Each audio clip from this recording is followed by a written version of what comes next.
നാഥാ കൂടെ വസിക്കണമേ, നാഥാ കൂടെ വസിക്കണമേ. സ്നേഹമുള്ളവരെ, ഞാൻ ഈ പാട്ട് പാടുമ്പോൾ നിങ്ങളൊന്നും വിചാരിക്കരുത്. ഇന്നത്തെ സുവിശേഷത്തിൽ യോഹന്നാൻ, നമ്മുടെ സ്നാപയോഹന്നാൻ ഈശോയെക്കുറിച്ച് പറയുന്നത് എൻ്റെ പിന്നാലെ വരുന്ന എന്നേക്കാൾ വലിയവനാണെന്നുള്ള. സ്നാപയോഹന്നാൻ ഈ ഹെരോദോസിനോടും മറ്റുള്ളവരോടൊക്കെ ഇത്ര ശക്തമായ ഭാഷയിൽ നിങ്ങൾ ചെയ്യുന്നത് തെറ്റാട്ടോ, പോക്രിത്തരമാട്ടോ എന്ന് മുഖത്ത് നോക്കി പറയാനായിട്ട് സാധിച്ചത് കർത്താവ് പിന്നിലുണ്ടെന്നുള്ള സ്നാപയോഹന്നാൻ്റെ വലിയ വിശ്വാസവും ചിന്തയാണ്.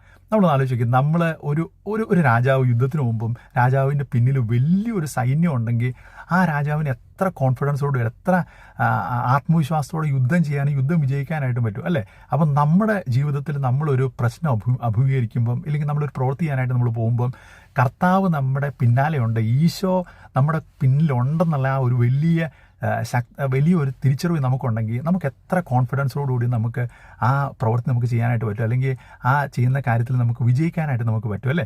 അപ്പോൾ നമ്മൾ കർത്താവിനോട് നമ്മൾ പറയേണ്ട, കർത്താവ് നീ പിന്നിൽ നിൽക്കാതെ എൻ്റെ കൂടെ വസിക്കണം, നാഥ നീ ഞങ്ങളുടെ കൂടെ വസിക്കണമെന്ന് പറയാനും പ്രാർത്ഥിക്കാനൊക്കെ ആയിട്ട് നമുക്ക് സാധിക്കണം. അപ്പോൾ ഇത് പറയുമ്പോൾ ഒരു കാര്യം കൂടെ നമ്മൾ ചിന്തിക്കണം കേട്ടോ, ഇത് പോക്രിത്തരം ചെയ്യുമ്പം കർത്താവിന് കൂടെ നിർത്താനുള്ളതല്ല.